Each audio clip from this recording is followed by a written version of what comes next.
Moana and the new boat. One sunny morning on Motunui Island, Moana noticed the old canoes were becoming too worn for long voyages.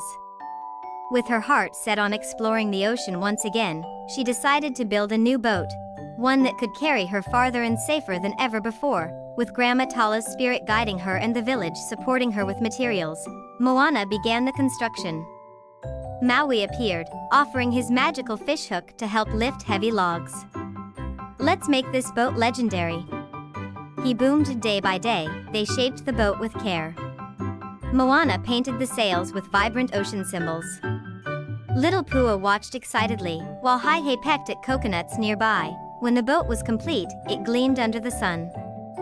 "This is for future voyagers," Moana said proudly. She sailed beyond the reef once more, her heart full of joy, wind in her hair, and dreams of new islands waiting to be found.